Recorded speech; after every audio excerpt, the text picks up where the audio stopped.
Baliw ka ba, Salviro? Sigaw ng isa. Lisensya mo, ipapambayad mo lang sa bulok na matandang pulube? Dagdag pa ng iba. Sa pasilyo ng San Requezo, umaalingaw-ngaw ang mga insulto. Doktor daw siya pero nag-aaksaya ng galing sa isang walang kwentang buhay. Ang ospital ay tila korte ng mga mapanghusga at si Dr. Salviro Del Monte ang kanilang akusado. Ngunit sa bawat salita ng panlalait, mas tumitibay ang kanyang paninindigan.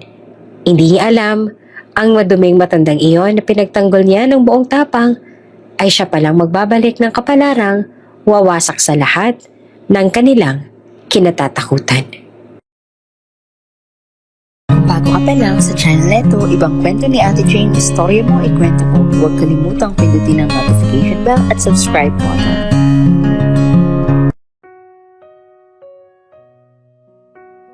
Malakas ang ulan ng gabing iyon.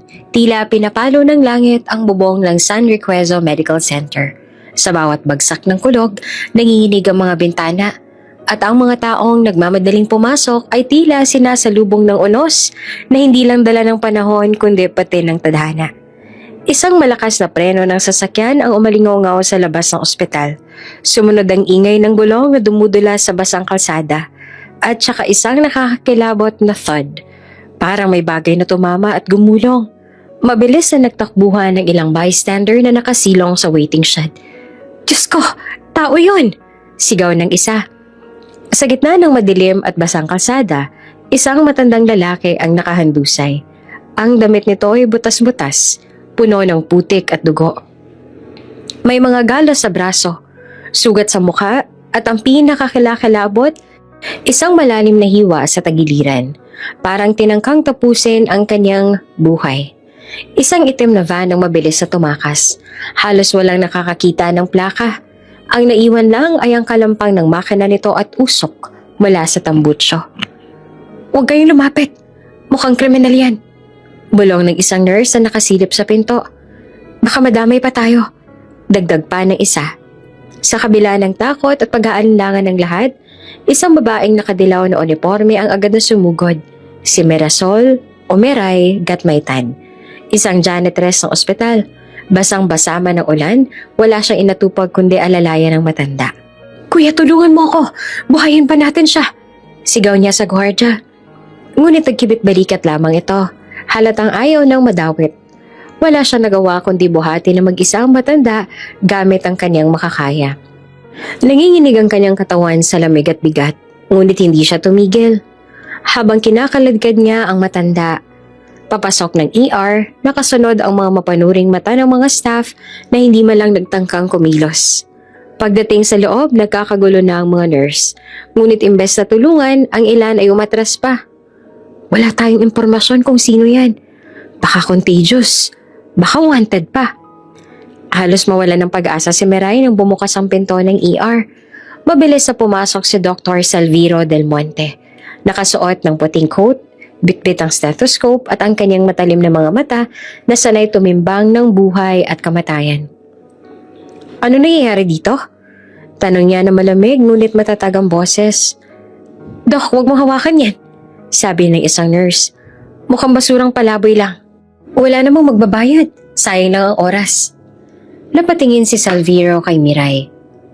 Halos maiyak na sa pagod at takot. Dok, tulungan niyo siya. Parang mamamatay na siya. Pakiuras sa pa ng janitress. Lumuhod si Salviro sa tabi ng matanda. Sinuri ang pulso. Pinakinggan ng tibok ng puso. Mahina. Napansin din niya ang malalim na sugat sa tagiliran. Kung hindi natin gagawa ng paraan ngayon, mamamatay siya sa loob ng 10 minuto. Matatag niyang sabi. Pero Dok, wala tayong concern form. Wala tayong kamag-anak na pumirma. Kontra ng head nurse. Wala na tayong oras para sa papel. Singal ni Salviro. Ako nang bahala. Dalhin sa operating room. Ngayon din. Nagkatinginan ng mga staff. Halatang nag-aalinlangan. Ngunit ang bigat ng boses ni Salviro ay nag-udyok na kumilos sila. Kahit pasimple silang bumubulong ng, baliw talaga tong si Salviro. Napilitan silang sumunod. Habang tinutulak ang stretcher papuntang OR, sumabay si Miray. Hawak ang malamig na kamay ng matanda. Sa unang pagkakataon, naramdaman niyang kahit isang janitress lang siya, may silbi ang kanyang tapang. Salamat, Doc. Mahina niyang sabi kay Salviro. Ngumiti ito ng bahagya. Huwag kang magpasalamat. Ang pasasalamat ibigay mo sa kanya kapag nagising siya. At sa ilalim ng mga ilaw ng ospital, nagsimula ang isang laban. Hindi lang laban para sa buhay ng isang duguang matanda, kundi laban din para sa prinsipyo at dangal ng isang doktor na handang isugal ang lahat. Nag-aayos ng glove si Dr. Salviro Del Monte sa loob ng scrub room nang bumukas ang pinto. Amoy alkohol, amoy dugo, at amoy tensyon ang bumalot sa hangin. Sa kabila ng ingay ng mga nurse na naghahanda ng operating room, isang presensyang agad nagpalamig ng paligid ang dumating. Si Dr. Aurelio Santos. Nakaangat ang kilay nito. Bitbit ang kumpiyansang tila ba siya ang nagmamay-ari ng ospital. Malinis ang pagkakatupi ng kanyang surgical cap at sa mga mata niyang mapanuri ay halatang may binabalak. Salviro, malamig na bungad niya, parang boses na nagbabadya ng bagyo. Anong ginagawa mo? Hindi inalis si Salviro ang tingin sa kanyang mga kamay habang nag-i-scrub. Hawakan ko ang pasyente. Critical na ang lagay. Napangisi si Aurelio, saka pumasok ng tuluyan. Critical nga, pero hindi ibig sabihin na kailangan mong isugal ang pangalan mo para sa isang pulube. Tumigal sandali si Salviro, tsaka tumingin kay Aurelio. Hindi ko tinitimbang kung sino ang pasyente. Buhay ang nakataya. Umikot si Aurelio, naglakad pa ikot-ikot sa loob ng scrub room na para bang siya ang hurado at si Salviro ang akusado. Alam mo bang tatamaan ka nito? Malalaman ng board. Ang tatay ko, nasa likod pa rin ng ilang miyembro. Kaya kong gawin na bukas, wala ka ng lisensya. May bahid ng panguuyam sa tono ni Aurelio. Sanay itong gumamit ng impluwensya at alam niyang ang kapangyarihan ng pamilya niya ay sandata laban sa sinumang walang kapit. Hindi ko ginagawa to para sa lisensya. Sagot ni Salviro pero matalim. Ginagawa ko to dahil kung hindi ko gagalawin ang sugat niya ngayon, mamamatay siya sa operating table nang hindi malang lumalaban. Umirap si Aurelio. Salviro, matalino ka pero masyado kang idealista. Ang ospital na to, hindi lang to tungkol sa pagliligtas ng buhay. Negosyo rin to. Walang bayad, walang halaga. Tandaan mo yan. Parang binuhusan ng malamig na tubig ang mga nurse sa tahimik na nakikinig sa kanilang usapan. Ramdam nila ang bigat ng dalawang magkasalungat na pananaw. Ang isa, doktor na sumusunod sa sistema at koneksyon. Ang isa, doktor na naniniwala sa panata ng kanyang propesyon. Hindi na nag-aksaya ng oras si Salviro. Kung ayaw mong tumulong, lumabas ka na lang. Pero wag mong hadlangan ang gagawin ko. Natigilan naman si Aurelio. Hindi sanay na tinatapatan ng ganoong katapang na salita.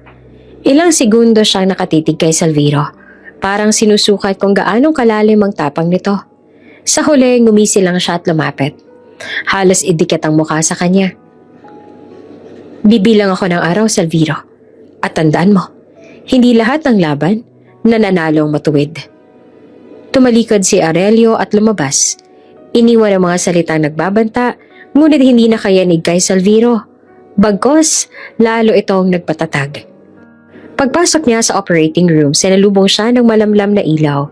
Ang malamig na simoy mula sa aircon at ang mabilis sa tibok ng makinang sumusukat sa buhay ng pasyente. Nakahiga ang matanda, nakasaksak ang dextrose, halos wala ng malay. Scalpel? Utos niya. Agad na inabot ng nurse. Habang hinihiwa niya ang balat ng pasyente, ramdam niya ang bigat ng bawat galaw. Hindi lang laman at dugo ang kanyang hinaharap, kundi ang mismong hamon ng sistemang bumabalot sa ospital.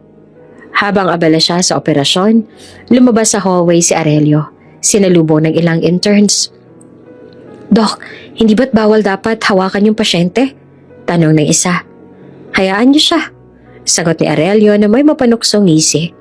Masarap panoorin ng isang taong sumisira sa sarili niya.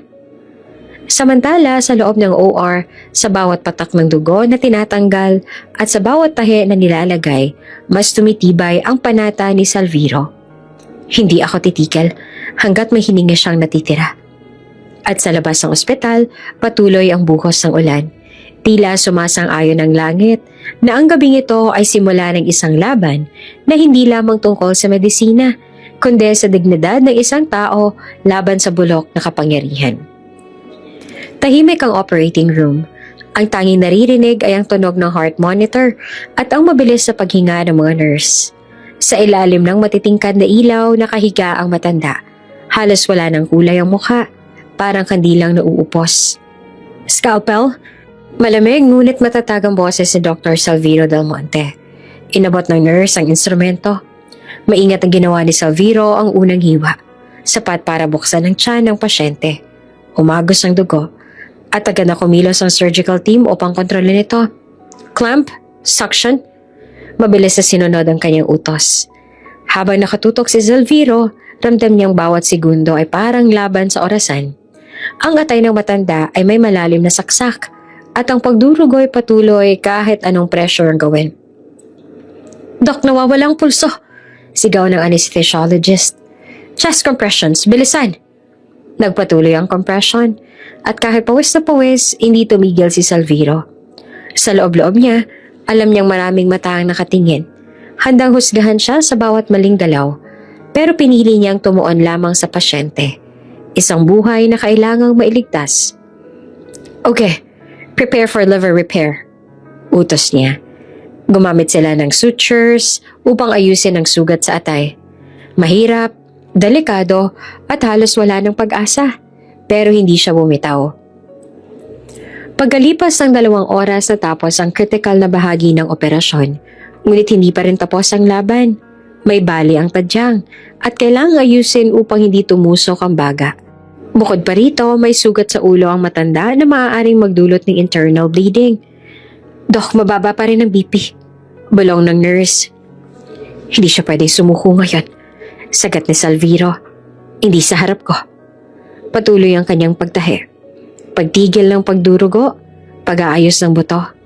Halos maubos na ang kanyang lakas. 4 na oras nang lumipas at pakiramdam ng lahat ay isa na itong walang katapusang bangungot. Flatline! Sigaw ng anesthesiologist. Nabingi ang lahat sa tunog ng alarmang beep. Ngunit hindi nagdalawang isip si Salviro. Defibrillator, 200 joules. Clear? Kumuryente ang katawan ng matanda. Wala. Muli. Clear. Umangat ang katawan nito. Ilang segundo ng katahimikan. Pagod na ang lahat. Halos tanggap na nila ang kabiguan. Hanggang sa muling tumunog ang makina. Bumalik ang tibok ng puso. Napabuntong hininga si Salviro. Halos mapaupo ito sa pagod. Ngunit sa kanyang mga mata, may bahid ng panalo. Isang buhay ang nanatili. Stable na siya. Dalhin sa recovery room, monitor every 30 minutes. Habang nilalabas ang pasyente, napatingin si Miray mula sa labas ng salamin ng OR. Namumugto ang mata niya sa luha at tahimik na nagdasal. Salamat. Panginoon, binigyan niyo siya ng pangalawang pagkakataon. Kinabukasan, pagpasok ni Salviro sa ospital, sinalubong siya hindi ng papuri kundi ng malamig na katahimikan. May sobre na iniabot ng isang nurse. Halatang naiilang. Doc, galing po ito sa medical board. Binuksan ni Salviro ang sulat. Habang binabasa niya, unti-unting nagdidilim ang kanyang mukha. Effective immediately, your medical license is suspended due to gross negligence and malpractice. Nalaglag ang papel mula sa kanyang kamay. Imposible. Mahina niyang sambit. Kagabi lang niligtas ko siya. Ngunit sa paligid, ang mga mata ng kanyang kasamahan ay puno ng pagdududa at panghuhusga. Sa halip na palakpakan ang bumungad sa kanya ay bulungan. Sinabi ko na nga ba mali talagang ginawa niya. Makikita mo, si Salviro mismo sumira sa sarili niya. Hindi lahat ng buhay dapat iligtas. Ramdam niya ang malamig na distansya ng lahat. Ang kanyang kabayanihan ay ginawang kasalanan at sa likod ng mga paratang, alam niyang may isang nakatagong kamay na kumokontrol. Mabigat ang paa ni Dr. Salviro Del Monte habang naglalakad sa koridor ng ospital kinabukasan. Ang bawat hakbang niya ay sinasalubong ng malamig na tingin, bulungan at tahimik na panghuhusga. Ngunit ang pinakamasakit ay hindi ang chismis, Hindi ang paratang ng board kundi ang pagharap sa babaeng akala niya'y kakampi niya sa lahat ng laban. Sa lounge ng mga doktor, nadatnan niya si Dr. Celian Marquez, ang kanyang kasintahan. Maganda ito, maayos ang postura at may matalim na ngiting laging may kasamang ambisyon.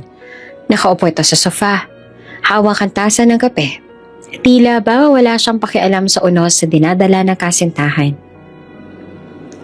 Celian, mahina ngunit puno ng pag-asa ang boses ni Salviro. Nabasa mo na siguro ang sulat ng board? Suspended ako. Pero panandalian lang to. Lalaban ako. Alam kong kaya kong patunayan ang sarili ko. Saglit na tinitigan siya ni Celian. Walang emosyon ng mga mata. Salviro, hindi mo naiintindihan.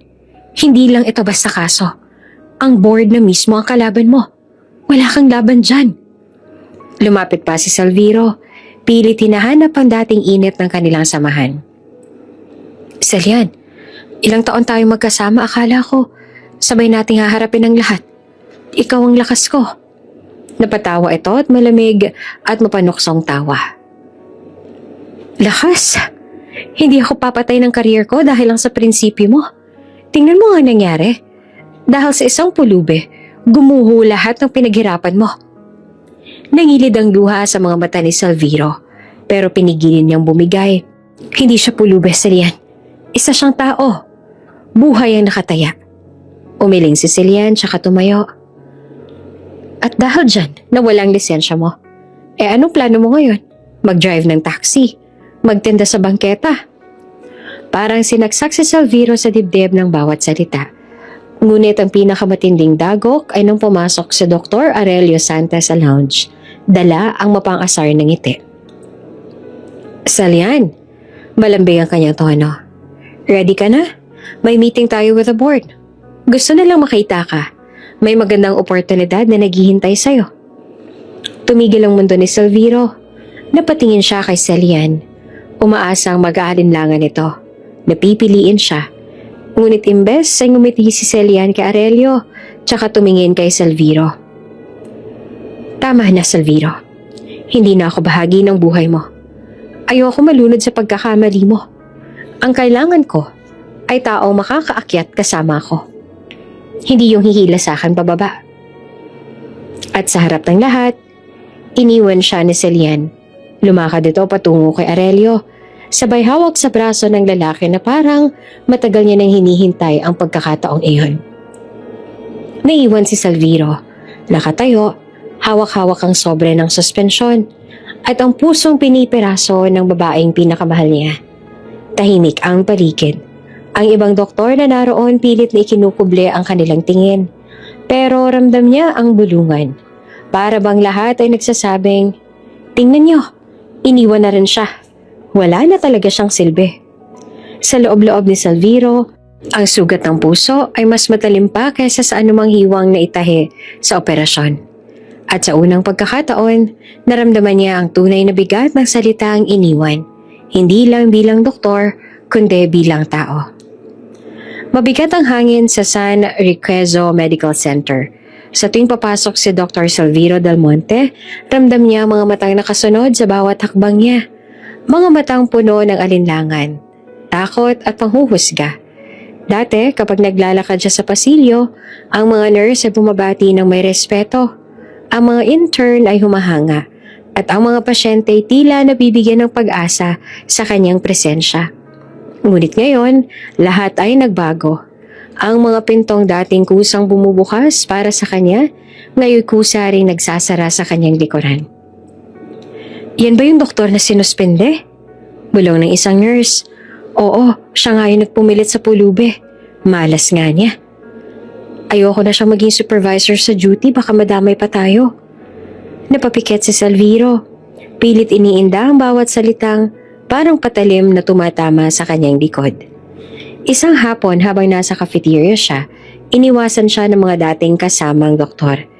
May dalawa nakatayo sa pila ng kape na pinag-uusapan siya. Hindi man lang nag-abala na hinaan ang boses. Desperado kasi. Gustong sumikat. Kaya ginawang imposible. Ay ayan tuloy, nasuspende. Sino pang may gustong kumampi sa kanya ngayon? Gusto sanang sagutin ni Salviro pero pinili niyang manahimik. Sa halip, tumayo siya. Iniwan ang tray na hindi niya naman lang nagalaw at lumabas sa cafeteria. Habang naglalakad, napansin niya halos lahat ay umiiwas. May isang intern pa nga na muntik nang mabangga siya pero agad na umatras. Parang nakakahawa ang kanyang presensya. Ang dating haligi ng ER ngayon tinuturing na multo. Sa lounge may ilang kasamahan na minsan ay nakisama pa rin. Ngunit halata ang kaba nila. Doc, alam namin hindi ka ganon. Pero pasensya na ha. Hindi kami pwedeng magsalita pabor sa'yo. Baka madamay kami. Bulong ng isang kapwa surgeon bago tuluyang umiwas ang tingin. Mas lalong lumubog ang loob ni Salviro. Hindi lang siya pinaparusahan ng board, kundi pati ng katahimikan ng mga taong dati tinuring niyang kaibigan. Kinagabihan mag-isa siyang nakaupo sa ER na dati tahanan ng kanyang kabayanihan. Pinagmamasdan niya ang mga stretcher, ang mga gamit na minsang naging extension ng kanyang mga kamay, para bang unti-unti siyang binubura sa mismong lugar na minahal niya. Dumating si Miray, tahimik na naglilinis ng sahig. Napinsin niya si Salviro na nakayuko, hawak ang sobre ng suspensyon. Doc, maingat na sabi ni Miray. Huwag kayo masyadong magpatalo sa iniisip ng iba. Alam ko kung gaano kayo kagaling. Alam ko rin na walang mali sa ginawa ninyo. Napatingin naman si Salviro sa kanya. Bahagyang nagulat na may isa pang taong nanatiling kumakampi. Salamat, Miray. Minsan tuloy pakiramdam ko. Lahat ay gusto na akong burahin dito. Ngumiti si Miray. Kahit pagod at basang-basa ng pawis sa maghapong paglilinis, hindi lahat. May isang tao pang naniniwala sa'yo. At minsan, sapat na yon para hindi bumigay. Ngunit sa kabila ng lahat ng mga salita, ramdam pa rin ni Salviro ang matinding bigat. Sa bawat araw na lumilipas, mas lalong lumalakas ang bulungan. Ang kanyang pangalan na dati karangalan ng ospital, ngayon ay ginagamit bilang halimbawa ng pagkakamali. Isang araw sa San Riquezo Medical Center, tahimik ang pasilyo. Ang mga ilaw ay kumikislap sa kahabaan ng koridor at ang amoy ng disinfectant ay nakasanayan na ni Dr. Salviro Del Monte. Sa katahimikan ng ospital, naririnig pa rin niya ang mga bulungan ng mga tao mula sa mga nagdaang araw. Mga bulungang nagpaparatang, nagdududa at humuhusga. Ngunit sa gitna ng lahat ng iyon, may iisang tinig na laging nananatiling malinaw. Ang boses ni Mirasol, Miray at Maytan, ang janitress na unang sumaklolo sa matandang pasyente. Isang gabi, nadatnan niya si Miray sa ER. Naglilinis ng sahig gamit ang mop. Pawis na pawis ito pero baka sa mukha ang determinasyon. Nang mapansin siya ni Miray, agad itong umiti. Hindi ngiting pakitang tao kundi ngiting totoo. Ngiting nagbibigay ng kaunting ginawa sa puso niyang sugatan. Dok, kumain na po ba kayo? Tanong nito. Hawak ang maliit na lalagyan ng kanin at adobo. Pasensya na, baon ko lang. Kung gusto niyo, hati tayo. Napangiti si Salviro kahit papaano. Hindi mo na kailangan gawin yan, Miray. Hindi naman ako nagugutom. Ngunit ramdam niya ang kumakalam niyang sikmura. Tahimik na inilapit ni Miray ang pagkain sa kanya. Hindi ko po alam kung paano ko kayo matutulungan, Dok. Pero siguro kahit sa simpleng bagay, may maibibigay ako. Umupo si Salviro sa tabi niya at kinuha ang isang perasong adobo. Mainit pa. Simple lang ang lasa pero sa sandaling iyon, parang iyon ang pinakamasarap na pagkain na natikman niya dahil may dala itong malasakit. Kinabukasan, isang eksena ang nagpayanig sa hallway ng ospital. Habang dumadaan si Salviro, isang grupo ng interns ang nagbulungan ng malakas. Siya yung doktor na suspended, diba? Oo, kawawa nga. Wala nang kinabukasan yan. Nako, dapat tinanggal na lang totally ang lisensya niya. Narinig iyon ni Miray na kasalukuyang naglilinis malapit sa kanila. Nilapitan niya ang grupo. At sa hindi inaasahan ng lahat, tumayo siya at nagsalita. Kung hindi dahil sa kanya, baka patay na yung matanda na dinala namin dito. Nakita ko mismo kung paano niya nilabanan ang kamatayan ng pasyente. Kaya huwag niyo siyang husgahan na parang wala siyang silbi. Natigilan ng mga interns, hindi makasagot agad. Ano ka ba naman? Janitress ka lang. Isagot ng isa, nagtatago sa tawa. Pero matapang ang naging sagot ni Miray. Oo, janitress lang ako.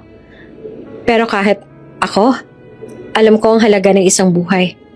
At kung wala kayong respeto, ako mismo ang tatayo para ipagtanggol siya. Narinig ni Salviro ang lahat. Hindi siya nakalapit, pero ramdam niya ang bigat ng bawat salitang binitawan ni Miray. Sa kauna-unahang pagkakataon, may isang tao na handang ipaglaban ang pangalan niya. Kahit walang titulo, kahit walang kapangyarihan. Nang magtagpo sila sa dulo ng hallway, mahina niyang sinabi, "Bakit mo ginagawa to, Miray? Kahit ikaw pwede nalang pagtawanan. Kusgahan." Umiti lamang ang babae. Simpleng ngiti na may kasamang tapang. Dahil nakita ko kung sino kayo talaga, Dok. At sa panahon na lahat sila lumayo, mas lalo kong naramdaman na hindi kayo dapat nag-iisa. Dumating ang sumunod na mga araw na halos si Miray na lang ang laging kasama ni Salviro. Kapag wala siya makausap, nandoon ito.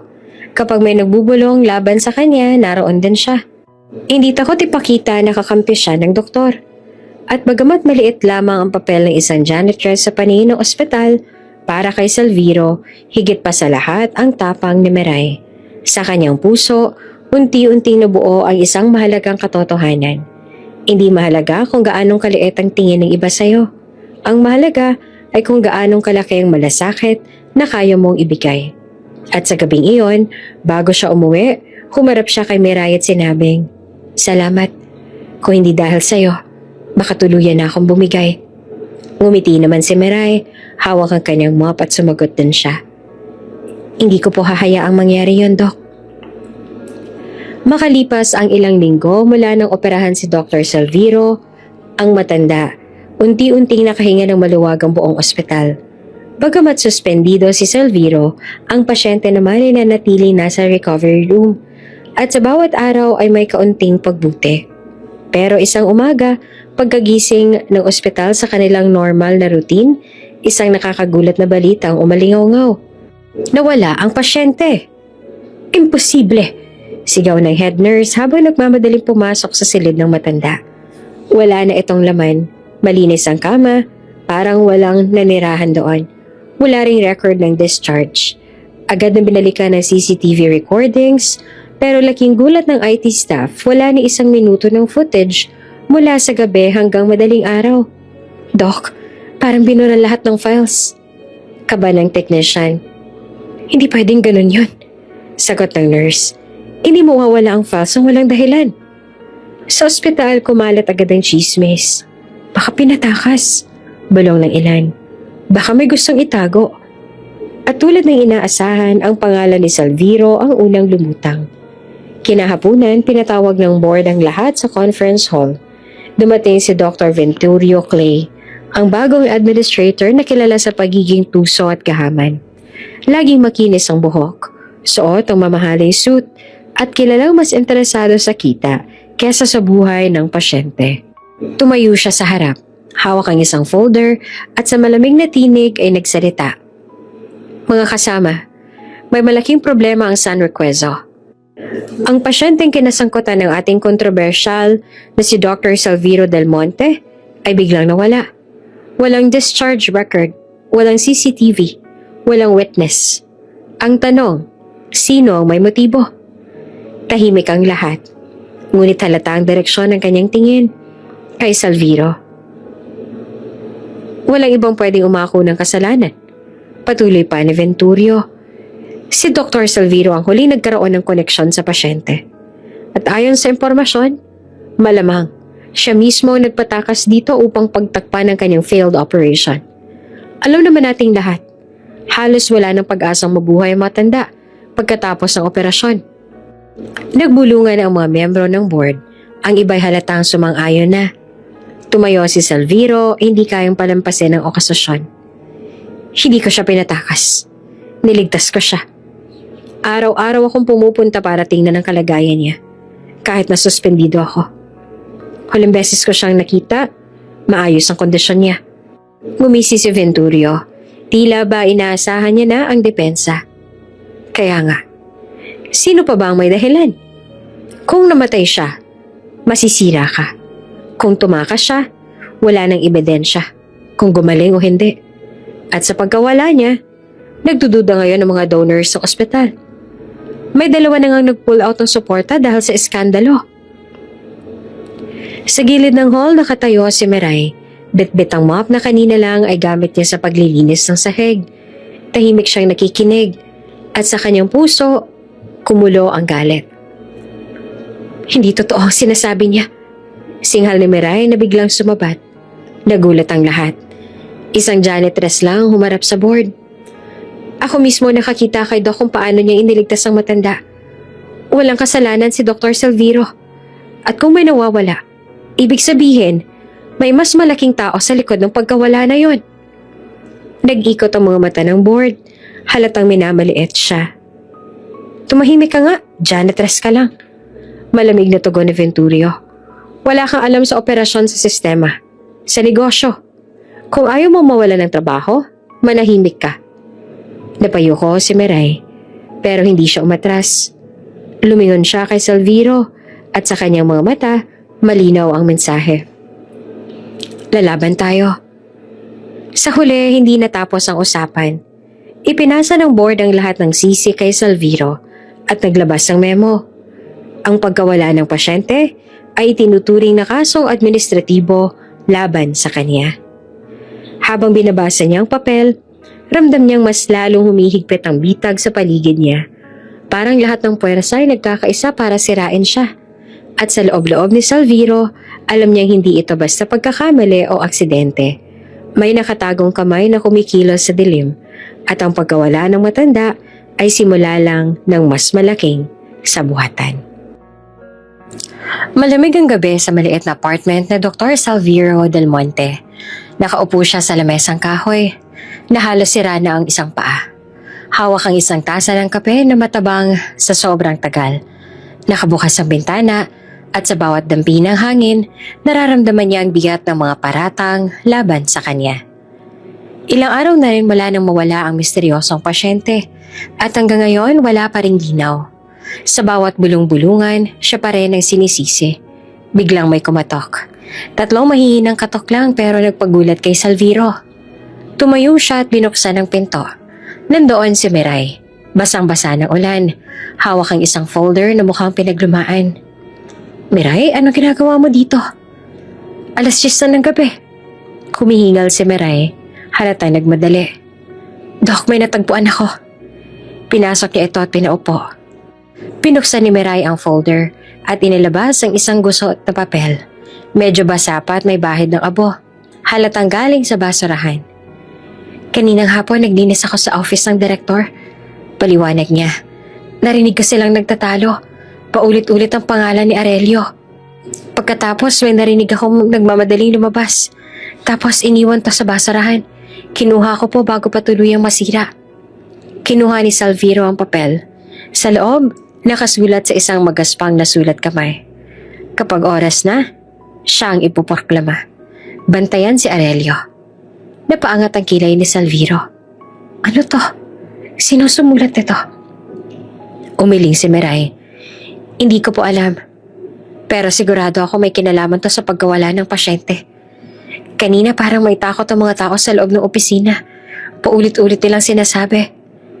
Kailangan malinis ang pangalan ni Aurelio bagong proklamasyon.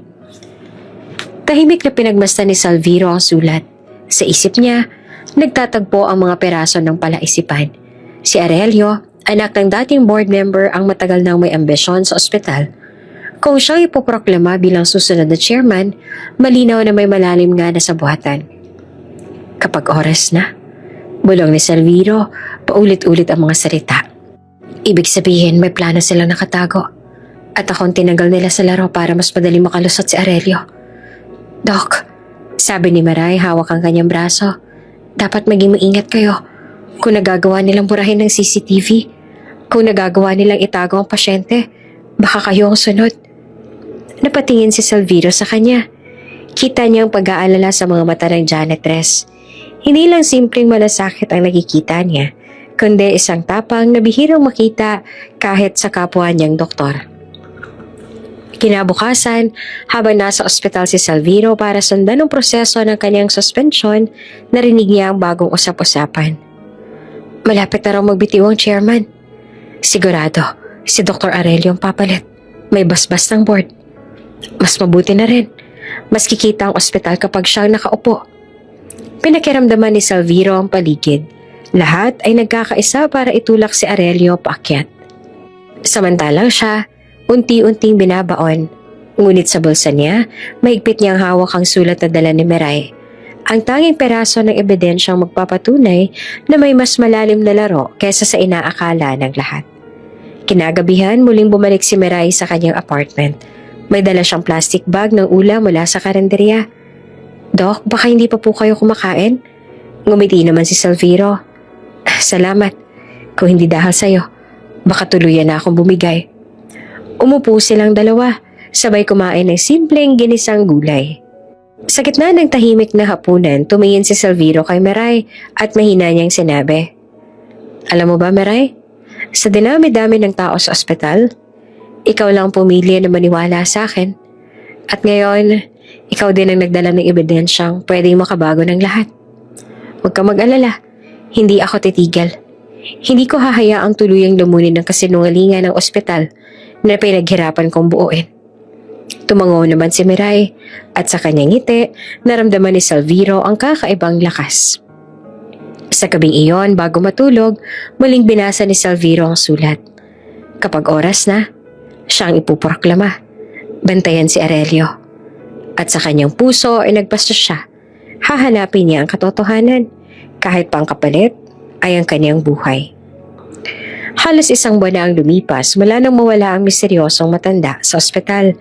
Unti-unti na rin natatabunan ng bagong chismis ang pangalan ni Dr. Salviro Del Monte. Ang iba ay abala na sa kani-kanilang kaso. Ang iba naman ay nagkunwaring nakalimot na sa kontrobersya.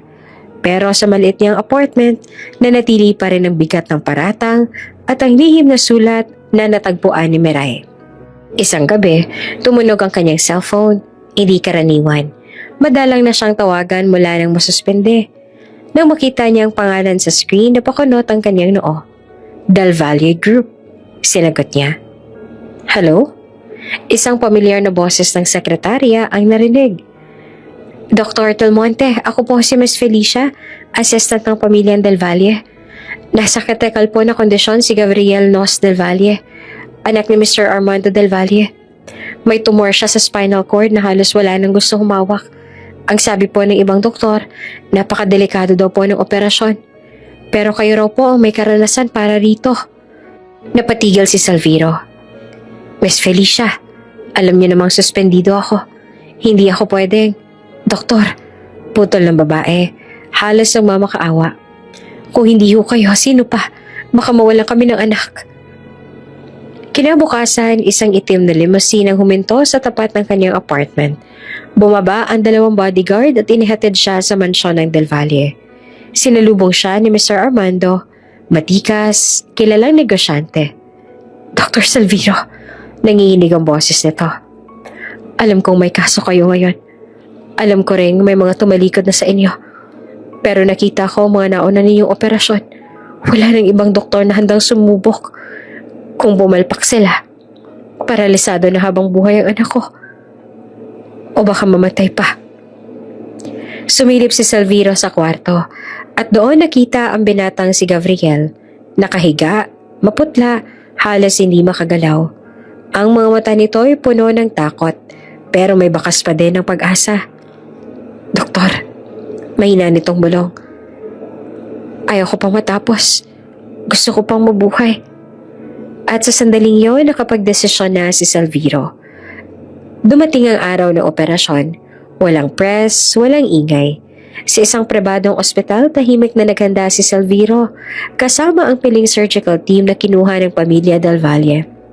Scalpel, retractor. Lumipas ang bawat minuto na parang oras. Ang tumor ay malapit sa spinal cord. Isang maling galaw at tuluyang paralisado si Gabriel. BP dropping, Doc. Sigaw ng anesthesiologist. Hold him steady, hindi tayo pwedeng magkamali. 6 na oras ang itinagal ang operasyon. Sa bawat patak ng pawis si Salviro, ramdam niyang ang kanyang karera, pangalan at mismong buhay ay nakataya rin dito. Hanggang sa huli niyang tahi, tumigil siya sandali at tumingin sa monitor. Vital stable, successful removal. Napaupo si Salviro, halos maiyak sa pagod. Pero sa wakas, nagawa niya.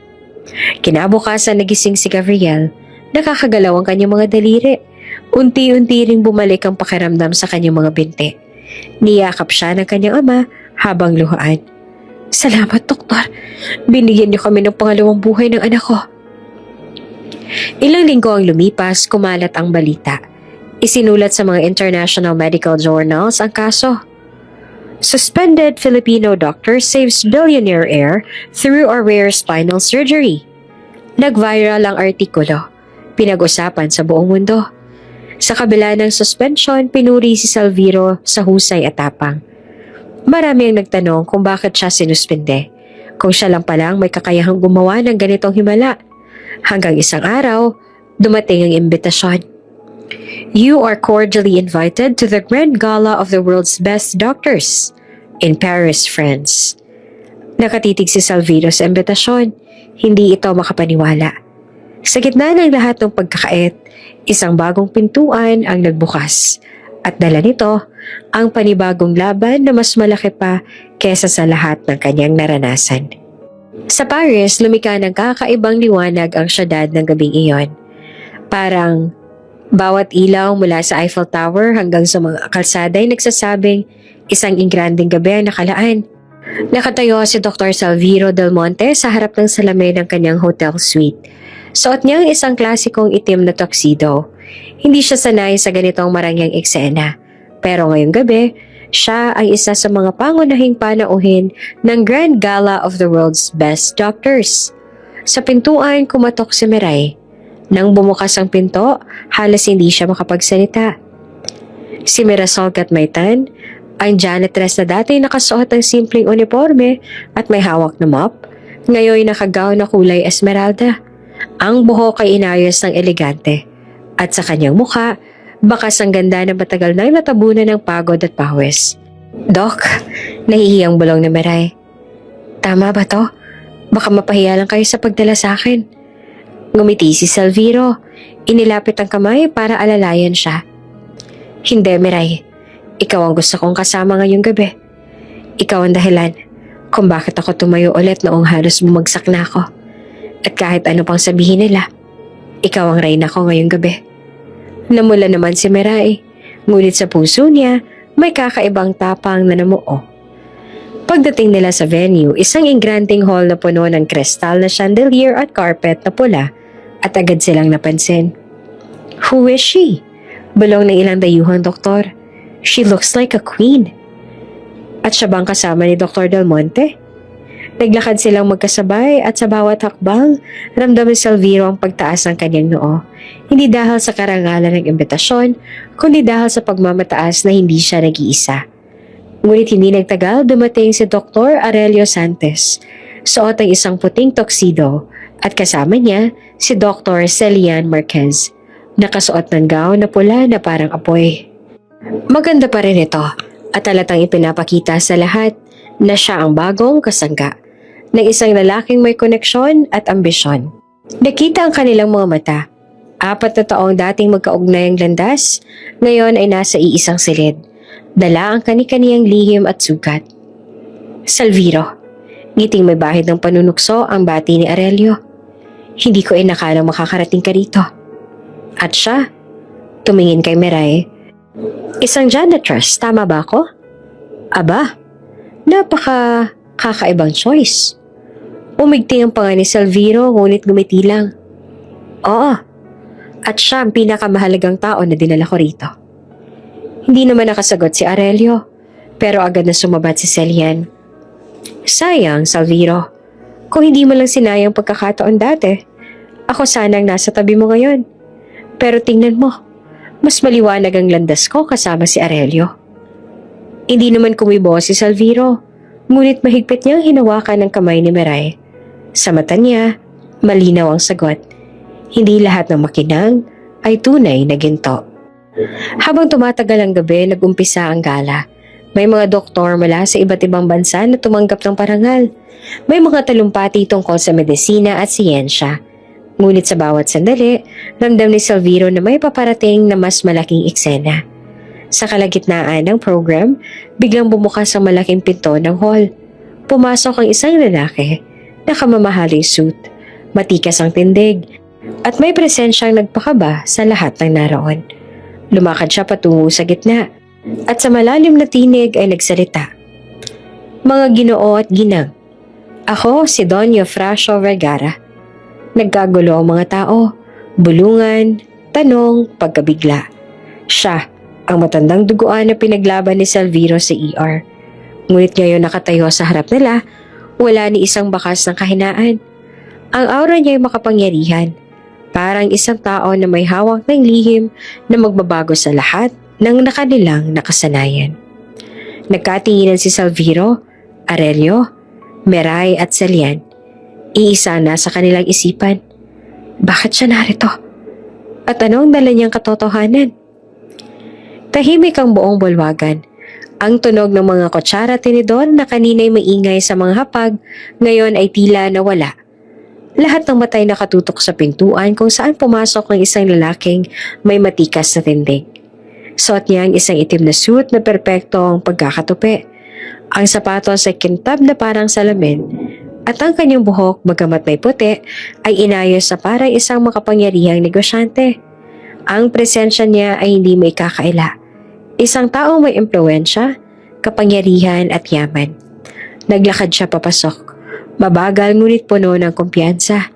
Sa bawat takbang, parang tumitigil ang paghinga ng mga tao. Who is he? Bulong ng isang dayuhang doktor.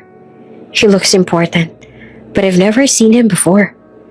Nakatitig sina Salviro at Aurelio. May pamilyar sa mukha ng lalaki ngunit hindi nila agad matukoy hanggang sa magsalita ito.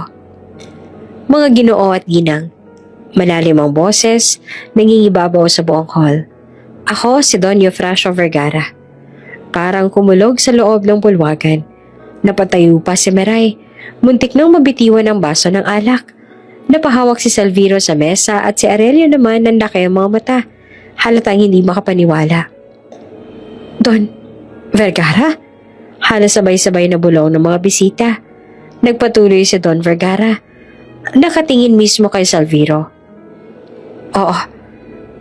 Ako ang matandang halos mawala na ng buhay sa ospital ng San Riquezo. Ako ang duguan, sugatan at halos patay na ng gabing yon. Pero iniligtas ako na Dr. Salveros del Monte. Nag-echo ang pangalan ni Salviro. Parang bumalik sa kanyang alaala ang gabing iyon. Ang ulan, ang dugo, ang flatline, at ang kanyang walang sawang laban sa loob ng OR. At ngayon, ang pasyenteng akala ng lahat ay isang pulubi lamang, nakatayo sa gitna ng pinakamalaking pagnitipon ng mga doktor sa mundo. Hindi rin nakakapagsalita agad si Aurelio. Ang galit sa kaba sa kanyang dibdib ay halatang lumalaban. Kung siya si Vergara, bulong niya kay Celian, bakit parang walang nakakilala sa kanya? At paano siya nakaligtas? Ngumiti naman si Celian, pilit na tinatago ang kaba. Hindi natin alam, pero mukhang hindi maganda to para sa atin. Muli nagsalita si Don Vergara. Marahil nagtataka kayo kung bakit ngayon lang ako lumabas. Bakit dito sa harap ng lahat, ng pinakamahusay na doktor ng mundo? Ang sagot, dahil panahon na. Panahon na para ilabas ang katotohanang itinatago sa likod ng mga bulwagan ng kapangyarihan. Tumitig siya kay Salviro at ngumiti. Ngunit bago ang lahat, nais kong kilalanin ng isang doktor na hindi tiningnan ng kayamanan o estado ng isang tao, kundi ang kanyang buhay. Isang doktor na sa kabila ng pagbabawal, sa kabila ng panganib, ay pinili pa rin tumayo at tumaban. Walang iba kundi si Dr. Salviro del Monte. Biglang nagsipagpalakpakan ng mga bisita. Ang mga ilaw ay tila mas tumingkad. At sa gitna ng ingay, naramdaman ni Salviro ang bigat ng sitwasyon. Ngunit sa kanyang puso, mas lalong lumalalim ang misteryo. Bakit siya inatake? Sinong gustong pumatay sa kanya? At bakit ngayon lang siya nagpakita sa friends? Sa gala pa na to. Hindi ito basta pagkilala lang. Ito ay simula ng isang malaking revelasyon. Nasa likod ng lahat ng nangyari, may kapangyarihan at lihim na magpapayanig sa mundo ng medisina, politika at negosyo. At sa gabing iyon, alam ni Salviro na hindi niya na maiiwasang malantad sa mas malaking laban. Matapos ang dramatikong pagdating ni Don Eufrasio Vergara, muling bumalik ang seremonya sa gala. Ngunit ramdam ng lahat na may kakaibang tensyon sa paligid, parang may nakahandang sumabog anumang oras. Tinawag ng host ang pangalan ni Dr. Salviro Del Monte. Tonight, we honor a man whose bravery and skill saved a life once thought impossible to save. Ladies and gentlemen, the best doctor of the year, Dr. Salviro Del Monte. Tumayo si Salviro, halatang kabado ngunit matatagang hakbang. Sa kanyang tabi, mahigpit na hinawakan ni Miray ang kanyang kamay bago siya umakyat sa entablado. Doc, kahit ano pang sabihin nila, karapat-dapat ka. Bulong pa ni Miray. Ngumiti naman si Salviro, tsaka lumakad papunta sa stage. Habang umaakyat siya, sumalubo ang palakpakan ng mga tao mula sa iba't ibang panig ng mundo. May ilan pang nagsisigaw ng kanyang pangalan, halatang humanga sa ginawa niyang operasyon kay Gabriel Knox. Ngunit sa gilid ng hall, nandilisik ang mga mata ni Dr. Aurelio Santos. Hindi niya matanggap na si Salviro ang nakatayo roon. Ang pinupuri, samantalang siya na galing sa makapangyarihang pamilya, ay nananatiling nasa anino nito. Hindi siyang tapat na nariyan. Singhal niya sa sarili. At bago pa makapagsimula ng talumpati si Salviro, tumayo si Celian.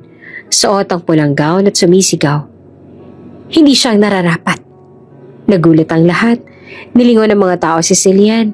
At sa kanyang tinig ay bakas ang galit at paninibugho. Si Dr. Salviro ay suspendido sa kanyang sariling bansa dahil sa malpractice. Paano siya naging best doctor of the year? Kung may tunay manahenyo dito, walang iba yon kundi si Dr. Aurelio Santos. Nabulabog ang buong hall. May mga kumakampi kay Salviro. May mga nagulat naman sa revelasyon ni Celian. Ang mga kamera ay agad na tumutok sa kanya. At ang social media coverage ng event ay biglang napuno ng mga tanong. Nakatayo si Aurelio. Tahimik ngunit halatang pinapayagan ng kanyang kasamang si Celian na gumawa ng eksena. Tumitig siya kay Salviro mula sa malayo. Parang sinasabi, "Ngayon, tingnan natin kung makakayanan mo pa." Nakatayo pa rin si Salviro sa entablado. Huminga siya ng malalim. Hindi agad sumagot. Hinayaan niya humupa ang ingay ng bulwagan. Nang tumahimik na, dahan-dahan siyang nagsalita. Tama si Dr. Celian. Totoo, ako'y sinuspinde sa aking bansa. Totoo, may mga nagdududa sa akin. Ngunit alam din ng lahat ng narito na ang aking ginawa ay hindi para sumikat o para kumita, kundi para mailigtas ang isang buhay na sinabi ng lahat ay wala ng pag-asa. Tumigil siya saglit, tsaka tumingin sa audience. Kung ang pagiging doktor ay nasusukat lamang sa titulo at koneksyon, marahil hindi ako karapat-dapat. Pero kung ito'y tungkol sa pinata na iniligtas ang kahit sino, mayaman man o mahirap, hindi ako kailanman hihinto. Muling nagpalakpakan ng mga tao, mas malakas kesa kanina. Ngunit sa gitna ng ingay, napansin ni Salviro si Don Vergara. Nakaupo ito sa harapan, tahimik lang, ngunit may misteryosong ngiti sa kanyang labi. Para bang may alam itong hindi pa pwedeng ilabas sa lahat. Tumango lamang si Don Vergara, parang sinasabing, "Magpatuloy ka anak, darating ang oras ng katotohanan." Nagtataka si Salviro. Bakit gano'n na lamang ang tingin ng matanda? Ano ibig sabihin ng ngiti iyon? Samantala, hindi mapigilan ni Aurelio ang sarili. Tumayo siya at humarap sa lahat. Palakpak lang ba ang sukatan ng pagiging doktor? Isang operasyon lang naman ang ginawa niya at bigla na siyang itinuring na bayani. Tandaan niyo mga kasama, may mga batas at pamantayan tayong sinusunod. At sa pamantayan na iyon, isa siyang suspendidong doktor. Walang karapatang humawak ng pasyente. Tahimik muli ang hall. Ang tensyon ay parang apoy na handa ng lamunin ng gabi.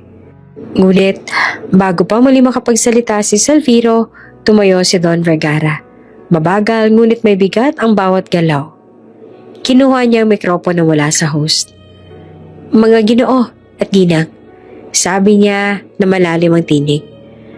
Darating ang oras na malalaman ninyo hindi na lang si Dr. Salviro ang nilalaro ng kapalaran. Mas malalim pa rito ang ugat ng lahat ng pangyayaring ito. At sa ngiting iyon, lalo namang naguluhan ang lahat.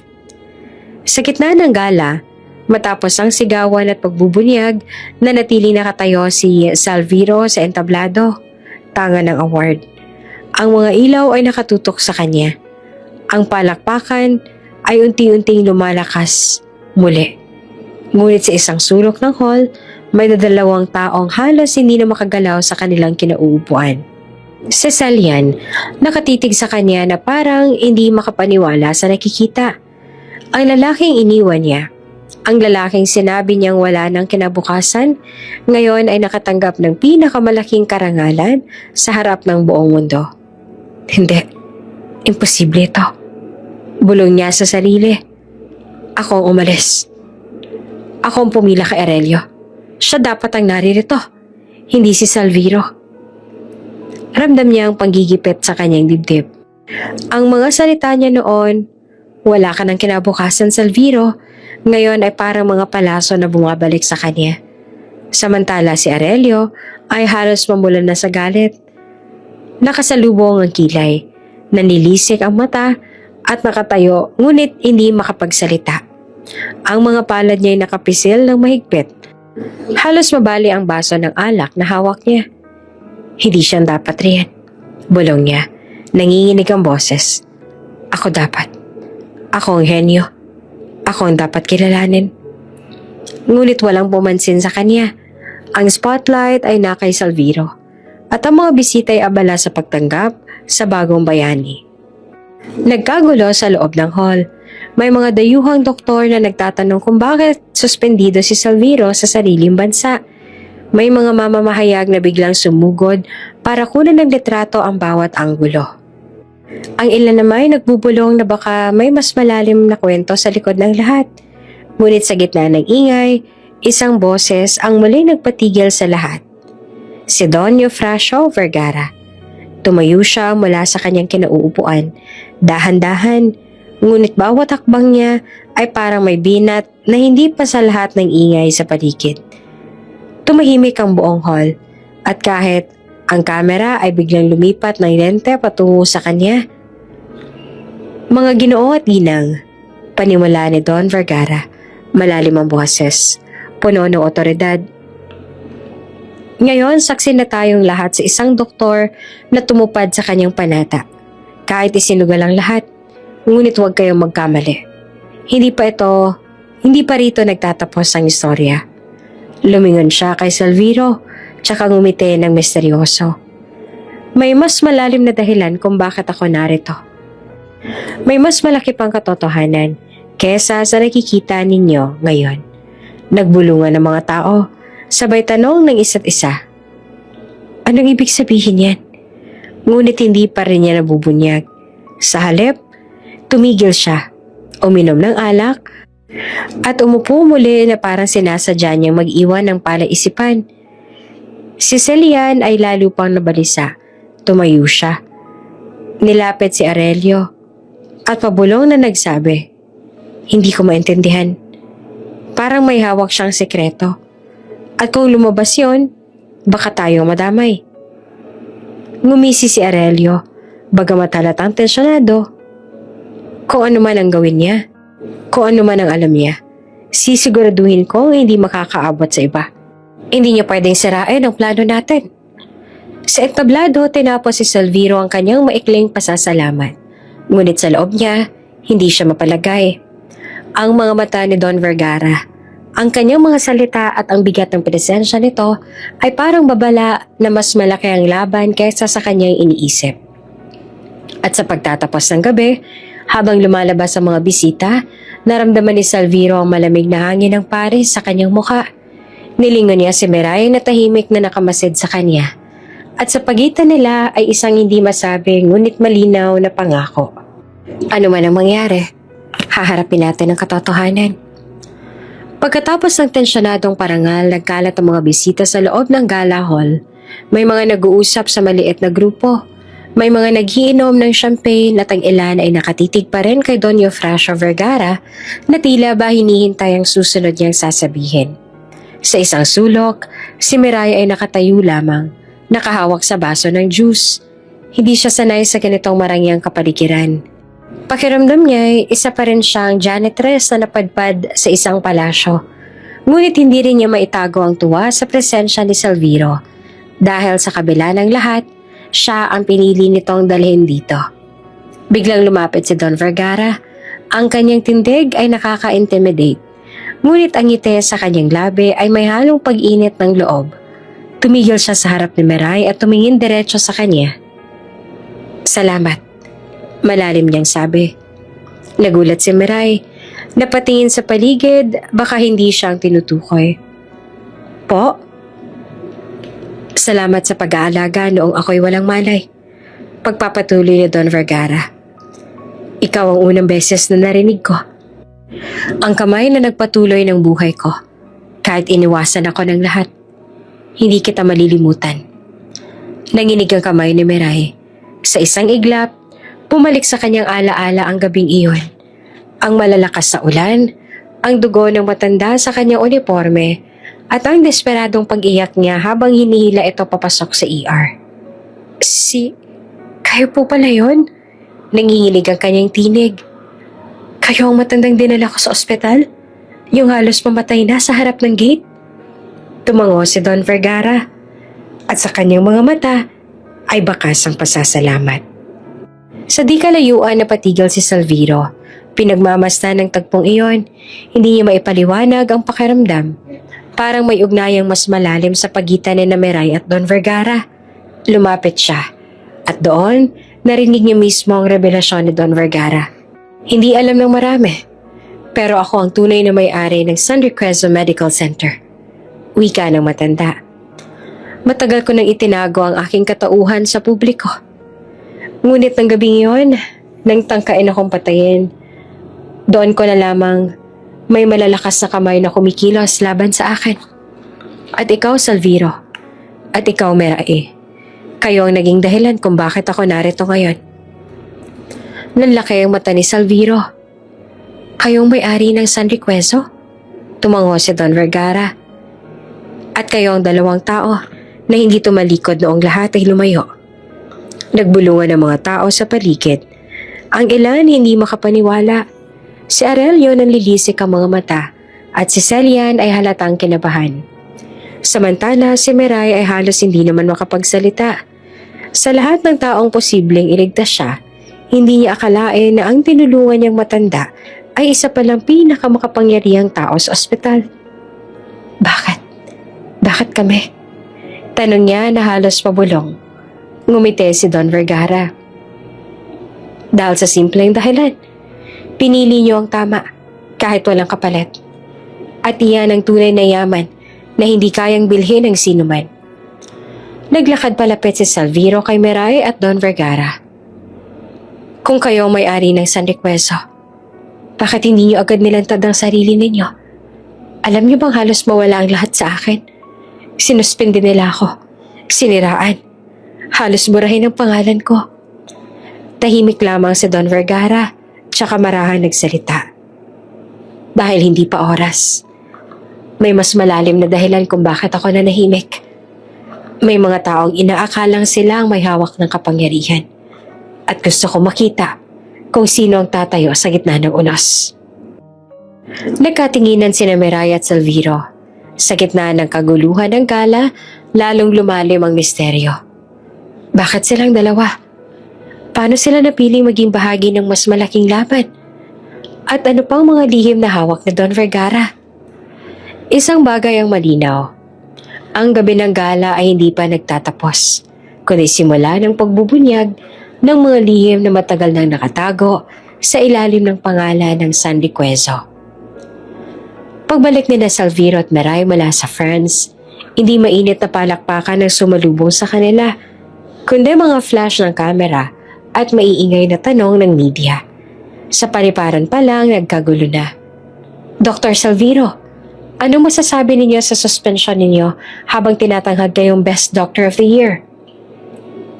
Meray, totoo bang isa ka lang na janitress pero ngayon nasa gitna kayo ng issue? At kayo po, Doktor, anong reaksyon niyo sa mga lumalabas na kaso laban kay Dr. Aurelio? Hindi sila makalabas agad dahil sa dami ng mamamahayag. Mabuti na lang at may bodyguards na ipinadala ang pamilya Del Valle para tulungan silang makaalis. Kinabukasan, sumabog ang balita sa lahat ng pahayagan, TV networks, at dating pinupuri at pinotorektahan na si Dr. Aurelio Santos. Ngayon ay laman ng headlines.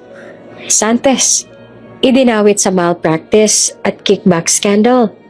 Expose, surgical errors ni Santos tinakpan ng ospital. Kasamang doktora, kasabwat sa pagtatakip.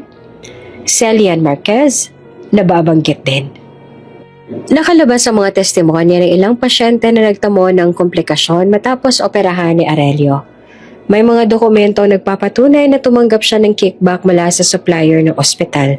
At may leak na email kung saan nakita nag-uusap sila ni Celian tungkol sa pagbili ng boto ng ilang board members. Nang lumabas sa mga ebidensya, halos mabaliw si Aurelio sa kanyang condo unit, hinagis niya ang mga dyaryo at binasag ang baso ng alak. Hindi pwedeng ako ang bumagsak. Hindi ako ang talunan dito. Si Celia nakaupo naman sa gilid, pilit siyang pinapakalma. Aurelio, makinig ka. Hindi pa tapos ito. Kung makakakuha tayo ng suporta sa board, kaya pa nating baliktarin ang lahat. Pero halata sa boses niya ang takot. Siya man ramdam na ang bigat ng kanilang sitwasyon.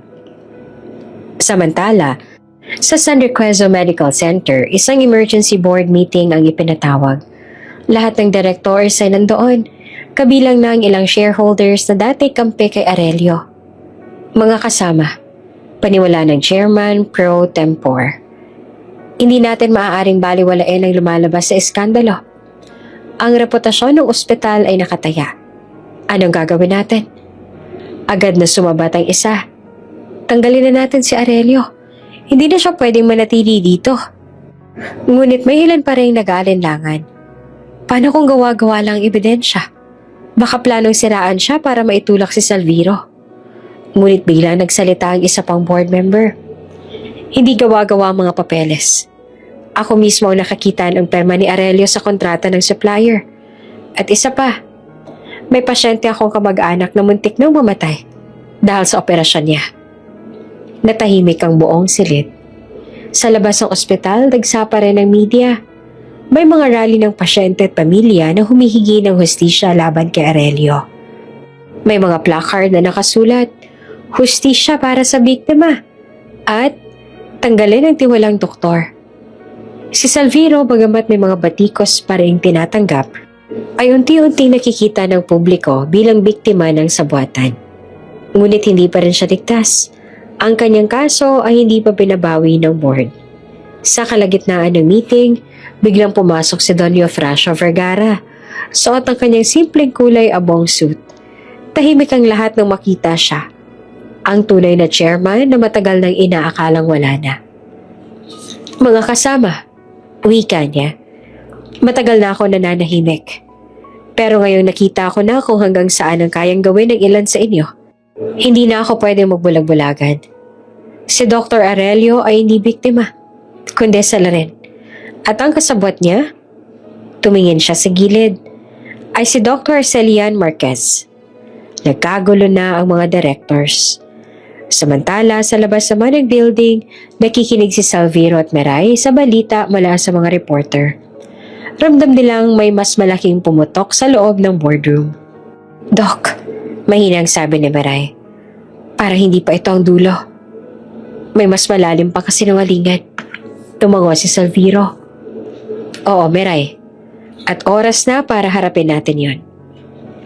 Habang unti-unti nawawala ng suporta si Aurelio, mas lumilinaw sa lahat na hindi lang simpleng iskandalo ang bumabalot dito, kundi isang sistematikong sabuatan na may kinalaman sa kapangyarihan at kayamanan ng buong San Requezo. At sa bawat revelasyong lumalabas, palapit ng palapit ang tuluyang pagbagsak ni Aurelio.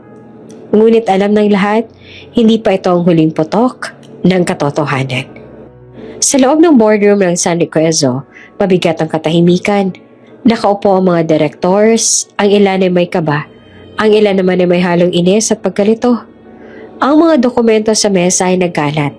At sa gitna ng lahat, nakatayo si Don Eufrasio Vergara, ang matandang pinaniniwala ang wala na sa eksena.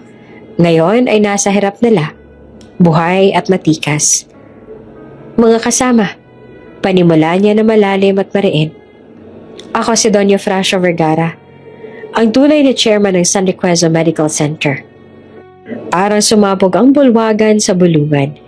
May mga directors na napatayo. May iba'y napahawak sa ulo. Hindi makapaniwala ang lahat sa kanilang naririnig. Imposible. Singhal ni Aurelio, nanginginig ang boses. Matagal nang hawak ng pamilya ko ang boto sa board. Hindi ka na ang chairman. Wala ka na. Tumawa naman si Don Vergara. Isang malamig at mabigat na tawa. Aurelio, yan ang akala mo. Ngunit habang abala ka sa pagbili ng boto, habang iniisip mong kayang-kaya mong manipulahin ang sistema, nakalimutan mong ako pa rin ang may hawak ng lehitimong titulo at kumpiyansa ng mga taong hindi mo kayang bayaran. Nagpalitan ng tingin ng mga directors. May ilan na dati kakampi kay Aurelio, ngunit ngayon ay halatang nabubuwag na ang tiwala. Itinaas si Don Vergara ang isang folder, makapal at puno ng papeles. Narito ang lahat ng ebidensya. Narinig ko mismo si Celian sa loob ng ospital habang kausap ka tungkol sa pagbili ng boto ng mga shareholders. Pinaplano niyong gawing tulay ang aking pagkawala para ikaw ang maupo bilang chairman. Nalaki ang mga mata ni Celian. Hindi totoo yan. Sigaw niya, ngunit nanginginig ang boses. Pinaparatangan niyo lang ako dahil ano? Putol ni Don Vergara. Dahil nahuli kita noong gabi ng aking pag-atake? Naroon ako. Nakita ko ang mga tauhan mong dumating. Naramdaman ko ang saksak sa aking tagiliran. At ikaw, Celian, ikaw ang huling taong narinig kong nag-utos bago ako mawala ng malay. Nag-ingay ang buong boardroom. Ang mga kameras mula sa media na pinapasok para masaksihan ang paglilinis ng pangalan ng ospital ay agad na kumislap. Namumutla si Aurelio, ngunit pilit pa rin lumalaban. Lahat ng yan ay kasinungalingan. Gawa-gawa mo lang yan para siraan ako. Wala kang ebidensya. Gumiti si Don Vergara at inilabas ang isang flash drive mula sa kanyang bulsa. Narito ang CCTV footage mula sa isang lihim na kamera na hindi niyo na-discover. Nakuna ng mismong gabi ng tangkang pagpatay. Naroon ka, Aurelio. Naroon ka, Celian. Nabitawan ni Celian ang hawak niyang bag at halos mapaupo sa upuan. Ang ilan sa board ay napailing na lamang. Halatang wala ng paniniwala sa kanilang dalawa. Sa labas naman ng boardroom, nakatayo si Salviro at Meray. Hindi sila pinapasok agad, ngunit narinig nila ang sigawan at kaguluhan mula sa loob. Doc, bulong ni Meray, halatang kinakabahan. Kung totoo ang lahat ng ibinunyag ni Don Vergara, ibig sabihin, matagal na tayo niloloko ng mga tao nasa taas. Tumango si Salviro. Oo, at ngayon, unti-unti na nabubunyag ang lahat. Pero hindi pa tapos to. Kailangan pa nating ipaglaban ang katarungan. Muli, nagsalita si Don Vergara. Hindi ko inaasahan na mabubuhay pa ako matapos ang gabing yon. Pero siguro, may dahilan ng Diyos kung bakit iniligtas niya ako. Iniligtas ako ni Salviro. Para makita ko mismo kung gaano kababa ang kaya niyong gawin para sa kapangyarihan. Nakatitig siya kay Aurelio at Celian. At ngayon, wala na kayong maitatago. Napayo ko ang ilang board members. Ang iba naman ay nagsimulang bumaling kay Salviro bilang simbolo ng katapatan at galing. Sa puntong yon, malinaw ang lahat. Tapos na ang pamapayagpag ni Aurelio.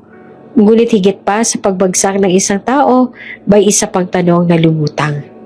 Sino ang papalit na magpapatakbo ng San Riquezo? Habang nagsisigawan pa ang mga directors, tumingin si Don Vergara sa pinto ng boardroom na para bang inaanyayahan si Salviro at Miray na pumasok. Panahon na para sa panibagong simula, wika niya. At ang simula ay nasa kamay ng mga taong hindi natatakot tumindig para sa tama. Sa labas ay huminga ng malalim si Salviro. Ramdam niya ang bigat ng magiging kapalit ng laban na ito. Ngunit sa tabi niya, mahigpit na hinawakan ni Miray ang kanyang kamay. At kahit anong mangyari, hindi kita iiwan. Bulong ni Miray. Ngumiti si Salviro at tumango. Hindi na natin laban lang to, Miray. Laban na ito para sa lahat ng pinagsamantalahan ng mga taong akala nila'y sila ang Diyos. At sa pagpasok nila sa boardroom, nagsimula ang panibagong yugto. Ang pagbuwag ng bulok na sistema at ang muling pagbangon ng isang ospital na minsang binalot ng kasinungalingan. Mabigat ang hangin sa boardroom.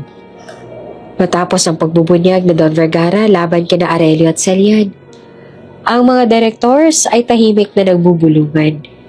Ang media ay abala sa pagkuha ng litrato at si Salviro ay nakatayo sa gilid. Hindi alam kung paanong haharapin ang bigat ng nangyayari. Ngunit muling nagsalita si Don Vergara. At sa pagkakataong ito, dala niya ang ebidensya na magpapabago sa lahat. Mga kasama, wika niya hawak ang isang makapal na folder. Narito ang mga papeles, mga video recording, at mga sulat na nagpapatunay na si Dr. Salviro Del Monte ay walang kasalanan. Hindi siya dapat nasuspende. Hindi siya nagkasala ng malpractice. Nag-echo ang pangalan ni Salviro sa buong silid. May mga direktor na napabuntong hininga. May ilan namang napayuko sa hiya dahil sila man ay naniniwala sa maling paratang noon. Ang mga ebidensyang ito, pagpapatuloy pa ni Don Vergara, ay hindi ko lang basta natagpuan. Isang tao ang naglakad sa dilim. Nagtiis ng panganib para lamang mailabas ang katotohanan. Lumingon siya kay Miray at lumiti. Si Mirasol Gatmaytan, ang janitress na nilait ninyo. Ngunit siyang nagligtas sa akin at siyang nagbigay ng susi para maipakita ko ito ngayon. Nagbulungan ang lahat. Janitress? Siyang kumuha ng ebidensya? Imposible. Ngunit hindi na kailangan ng paliwanag. Hawak na ni Don Vergara ang katotohanan at malinaw sa mga papeles na si Miray nga ang nakakita. Nag-ingat, nagbigay ng mga dokumentong itinapon sa basura. Tumayo si Salviro, hindi na nakapigil. Lumapit siya kay Miray na halos hindi makatingin dahil sa hiya. Miray, mahina niyang wika, ngunit sapat para marinig ng lahat. Kung wala ka, wala rin ako rito ngayon. Ikaw ang dahilan kung bakit ako tumayong muli. At lahat ay tinalikuran ko. Hindi lang ako may utang na loob sa'yo. May utang din ang puso ko. Nagulat naman ang mga directors. Ang ilan ay napaaw. Ang iba naman ay nagbulungan.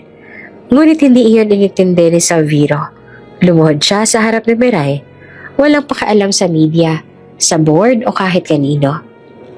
Miray, hindi ko na ito palalampasin. Sa lahat ng gulo, sa lahat ng kasinungalingan at intriga, ikaw ang tanging totoo. Mahal kita. At kung papayag ka, hinugot niya ang isang maliit na kahon mula sa bulsa ng kanyang coat. Gusto kong ikaw ang makasama ko habang buhay. Napasigaw ang mga tao sa loob ng boardroom. Ang iba ay nagulat. Ang ilan naman ay napapalakpak. Si Miray nangilid ang luha. Halos hindi makapagsalita. Doc Salviro, ako? Ngunit isang janitress lang ho ako. Ngumiti naman si Salviro. Hawak pa rin ang kamay niya. Hindi ka lang janitress. Ikaw ang dahilan kung bakit ako hindi sumuko. At iyon ang pinakamahalagang bagay na hindi matutumbasan ng kahit na anong titulo o pera. Tumayo si Don Vergara sabay palakpak. Ito ang dahilan kung bakit ako naniniwala sa inyong dalawa. Si Salviro ay isang doktor na hindi kumikilala ng estado kundi ng buhay. At si Miray, isang babae na may tapang at puso na hindi natitinag. Kayong dalawang mukha ng panibagong San Requezo. Nag-ingay ang buong silid. May direktor sa napalakpak. May media na halos magsigawan sa pagkuha ng larawan. Trending agad ang eksenang iyon sa social media. Doktor, nagpropose sa janitress sa gitna ng board meeting. Habang yakap ni Salviro si Miray, ramdam nilang hindi na sila nag-iisa. Oo, may mga bulong pa rin mapanghusga, pero mas malakas na ang palakpakan at suporta. Sa wakas, nabawi na ni Salviro ang kanyang lisensya. Napatunayan ang kanyang pangalan at higit sa lahat, natagpuan niya ang taong handang tumintig para sa kanya kahit wala siyang anumang maibigay na kapalit noon. Sa gitna ng lahat, malinaw ang mensahe. Hindi lahat ng bayani ay nasa uniforme ng doktor. Minsan, nakasuot sila ng simpleng uniforme ng isang janitress. Mabigat ang hangin sa boardroom. Isa-isang binasa ng sekretarya ang boto ng mga shareholders. 12 para kay Dr. Aurelio Santos, 12 para kay Dr. Salviro Del Monte. Nagkagulo ang bulwagan. Tay, gumisi si Aurelio. Nakataas ang baba. Kita nyo na? Kahit anong gawin ng matanda at ng alaga nyo si Salviro, wala kayong panalo laban sa akin. Tayo lang. At sa politika ng ospital, alam niyong ako ang mas malakas. Tahimik si Salviro. Ngunit sa kanyang dibdib, ramdam niyang hindi pa tapos ang laban. Biglang tumayo si Miray sa loob ng boardroom, nakasuot ng puting bestida. Hindi siya kinakabahan. Ang kanyang hakbang ay matatag. Ang mga matay diretso sa mga shareholders. Patawad sa inyo. Sabi niya na malinaw at buong tinig. Pero may isang boto pang hindi binibilang. Halos mapatayo si Aurelio. Ano to? Sigaw niya. Janitress? Wala naman siyang karapatan. Ngumiti si Miray, tsaka tinignan si Don Vergara. Lolo, panahon na.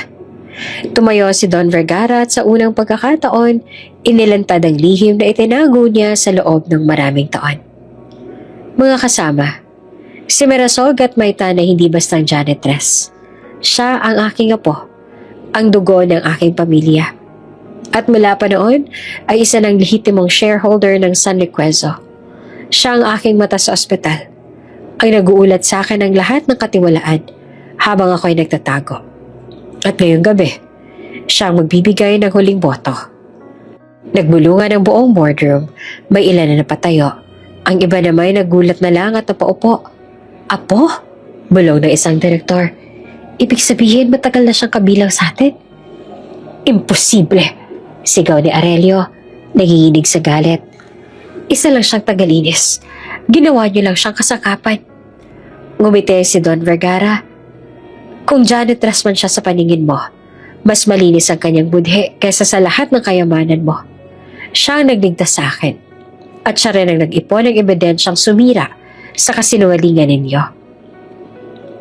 Lumapit si Miray sa mesa ng pagboto. Kinuha niya ang papel at bago isinulat, tumingin siya kay Salviro. Doc, bulong niya at nagigilid ang luha. Mula pa noong una, hindi lang ikaw ang lumalaban mag-isa. Nandito ako. Dalang tiwala ng lolo ko. Dalang paniniwala ako sa'yo.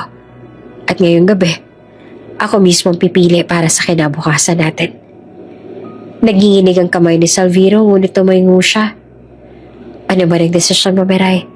Alam kong tama iyon.